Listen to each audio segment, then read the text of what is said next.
Welcome to the Deep Dive, where we take your source material, could be articles, research, even your own notes, and we really pull out the core nuggets of knowledge and insight. Exactly. And today, we're sort of taking a shortcut to getting up to speed on a place that sounds, well, chaotic, but also pretty endearing. A local favorite supermarket, Big D's. That's the one. We're diving into this weekly wrap-up you shared from Big D's, and their motto is just simply, we're trying our best. I love that. And honestly, as we unpack this one week, you'll really get why that motto fits so perfectly. It's less just a grocery store, more like part workplace documentary, part pure sitcom. Absolutely. So our mission today is really to get behind that. We're trying our best. We've got your notes here sketching out the sort of history of just one week.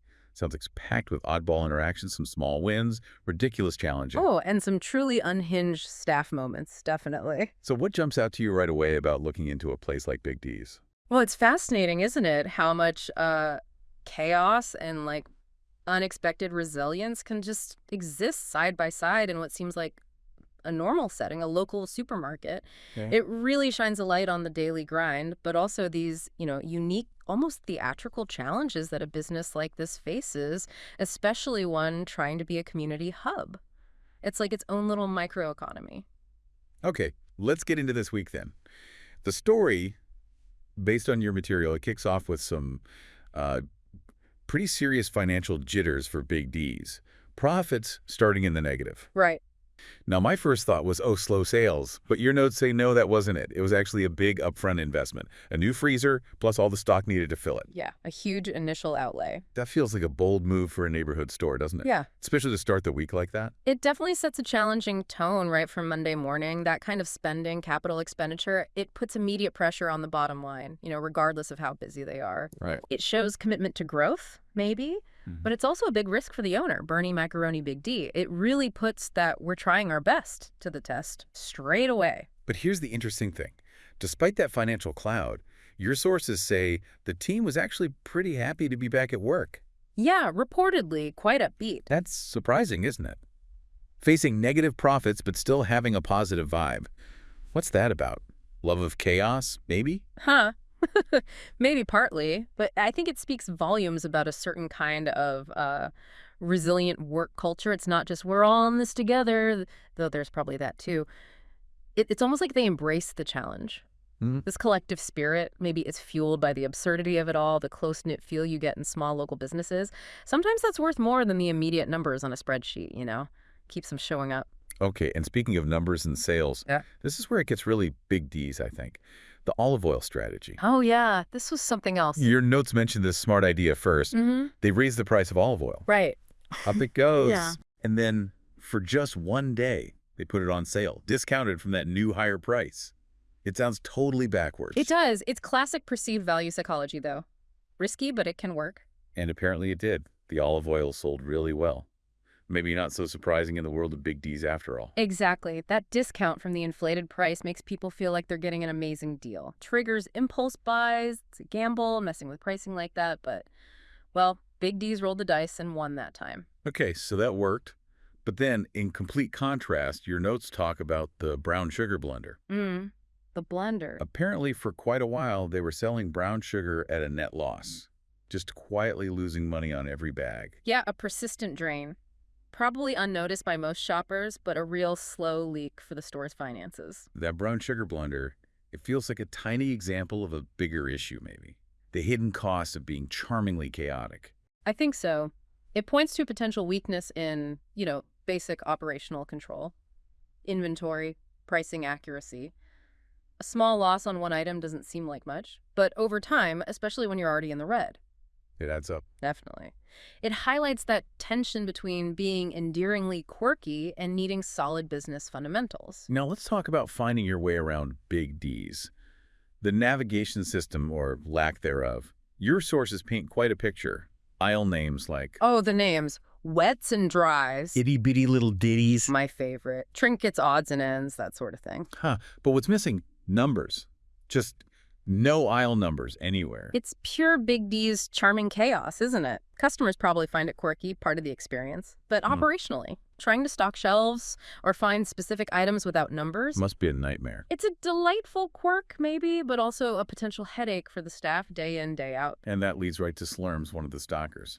He was reportedly not happy about the no-numbers situation. You can understand why. It shows how those charming quirks can make the actual job harder for the people really trying their best behind the scenes. Exactly. Those small daily frustrations, they build up. They can hit morale, slow things down. For a store already facing money issues, anything adding friction, well, it's something to look at, even if it means losing a bit of the unique character. So early in the week, things seemed to settle into a kind of Big D's rhythm.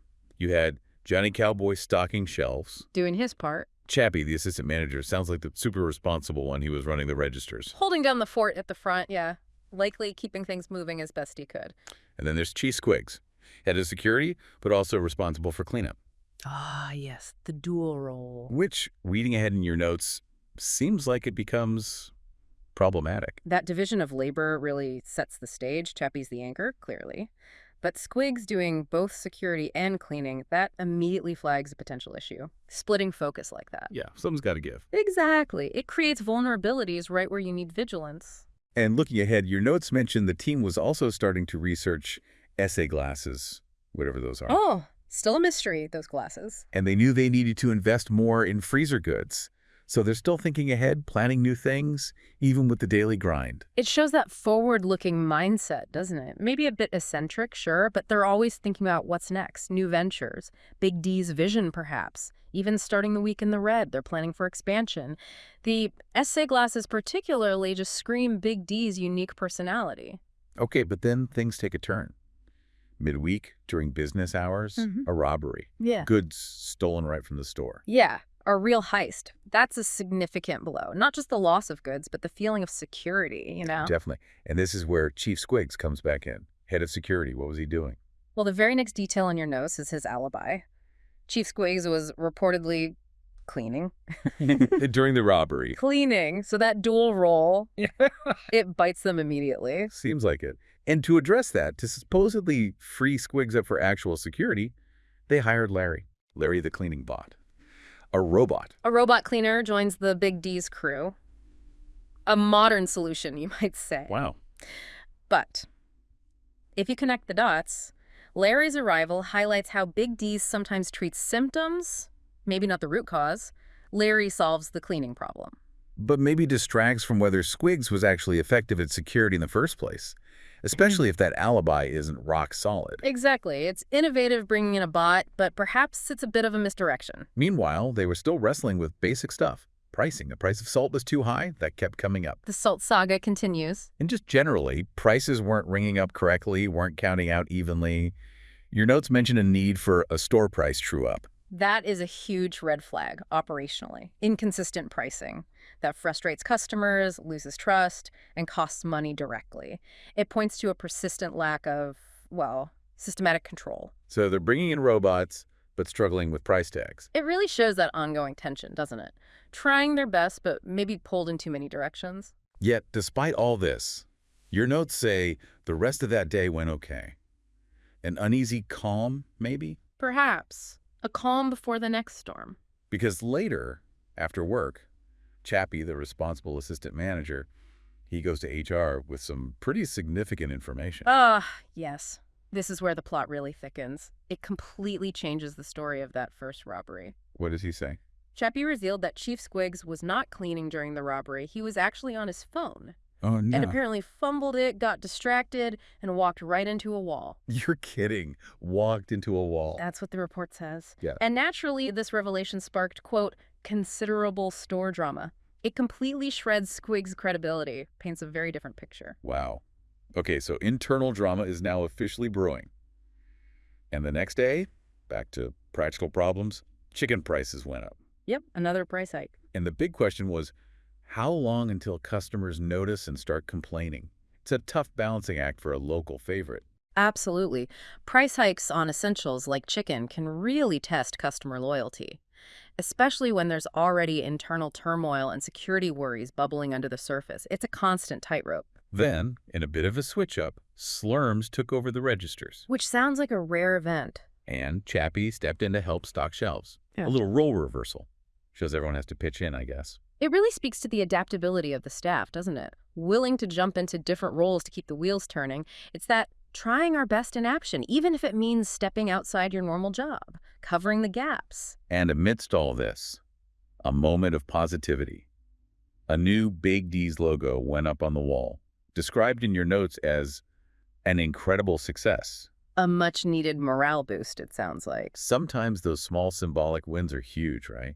Especially in a place like this. Definitely. A new logo, something visible showing progress or renewed energy. It can be a powerful psychological lift, even if chaos is still swirling behind the scenes. A momentary marketing win overshadowing the drama. But, the piece didn't last. More Squig's drama surfaced. This time, he reportedly claimed that Johnny Cowboy had made demeaning comments about him. Ah, so the conflict escalates. Retaliation, maybe. It seems like it. The internal issues are clearly still simmering. HR must have been busy. It continues that pattern of interpersonal friction, probably stemming directly from Chappie's revelation about the robbery incident. It suggests grievances aren't getting resolved cleanly, leading to ongoing tension. And yeah, HR's plate is getting full. Then the next day, butter. A butter bonanza, your notes call it. The butter bonanza sounds amazing. Butter was stocked up massively. Hundreds of sticks, brought in by the pallet, kicked off a big multi-day sale. Nice. And people apparently couldn't get enough. A real success. A much-needed win, financially and maybe for morale, too. Absolutely. That's a classic successful promotion. And it highlights why Big D's probably stays afloat despite everything. When they nail it, popular item, high volume, clear sale, they really nail it. These wins inject the cash and the good vibes needed to balance out all the chaos. But while the butter was booming, HR was drowning. More issues came up. This time, concerns about questionable relations between the boss, Bernie Macaroni, Big D himself. and a staff member named Norm. Questions about their platonic relationships. Vague, but sounds messy. That's awkward, especially when the boss is HR, essentially. Right. And on top of that, more reports of Squigs being on his phone again. So the phone issue persists despite the earlier incident. This escalating HR caseload is really concerning. Vague allegations, persistent behavioral issues like the phone use, internal feuds. It points to deeper problems. Big D's got a massive challenge managing all this impartially. This whole barrage finally pushed HR, meaning Bernie, to act. Your sources say they cracked down, laid down the law about instigating drama, and crucially, excessive phone use. About time, perhaps. A necessary intervention, maybe, but wow, what a week for HR. It's essential, even if overdue. You need clear rules from management to keep some order, especially when personal stuff is spilling onto the shop floor. It's a step towards tackling the root causes, but yeah, it took a lot to get there. And then, in a move that just screams commitment, Chappie, the assistant manager, the leading inspiration, he actually sold his phone. Wait, he sold it? Sold it to Walmart for quick cash, to show he was serious about being less distracted. Wow. That is remarkable, almost absurdly dedicated. It just perfectly underscores his hyper-responsible character. A leading inspiration, indeed. Talk about leading by example. It's extreme, but it sends a powerful message about the new policy. Really highlights his role as the one trying to hold it all together. But the week's security woes weren't over. Next came a double robbery event. Double? Oh boy. Yeah, and at least one robber got away. So despite the HR crackdown, despite Larry the robot, the external threats continued, even escalated. That's critical. And alarming, a second robbery, especially with an escape. It signals a serious ongoing vulnerability. Makes you really question their security, even with Squigs supposedly freed up by Larry. Some problems just can't be solved with a robot, huh? Seems not. And let's not forget, through all this, the price of salt was still wrong. Oh, that salt. That's like a running gag. A persistent, pesky problem. But then, in maybe the most Big D's move of the whole week, they expanded. Expanded, with all that's going on. Into an empty store space next door Yeah. to sell exclusively sushi. Sushi. Just sushi. Just sushi. What were they thinking? Wow. That is audacious. Almost mind-boggling, given everything else, the finances, the robberies, the drama. Expanding into something as specific and demanding as sushi. Right? Refrigeration, specialized stuff. It's a massive undertaking for a local supermarket, but I guess it fits with those forward-looking, if slightly eccentric goals we talked about. It's a huge bet. Maybe we're trying our best in its most ambitious, possibly unhinged form. Predictably, there were mixed reactions. The sheer amount of sushi, all the fridge space dedicated just to that. I can imagine people wondering what was going on. But And another classic Big D's twist. A big sale on the sushi was a Of success. course it was. Go figure. They just seem to have this weird knack for pulling off these wild schemes against all odds. It's true. The sushi success, like the olive oil, like the butter, it shows their adventurous, almost chaotic approach can sometimes hit gold. High risk, high reward seems to be Bernie Macaroni's style, and Well, somehow, sometimes, it works. and so the week finally ends. Your sources say they finished strong, but operating on a skeleton crew. Who was left? Just Chappie, Bernie Macaroni himself, and Slurms. Wow. The owner, the super manager, and a stalker holding it all together. A real all-hands-on-deck finish after all that. That skeleton crew really underscores the resilience, doesn't it? The dedication of that core team. Right. It's fitting that those three are the ones left standing after such a completely wild week. They truly embody that we're trying our best spirit. A week, seriously. From negative profits, weird pricing, staff drama, robots, robberies, and sushi.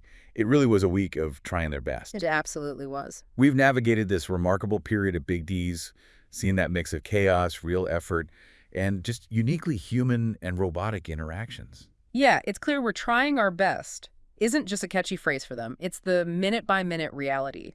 The sheer amount of stuff they dealt with in 1 week, financial stress, strange sales tactics, internal fights, actual crime, it's astounding. And yet, they keep going. So, thinking about that motto, we're trying our best, and everything we've just unpacked from your sources, what does this deep dive tell us about resilience, maybe?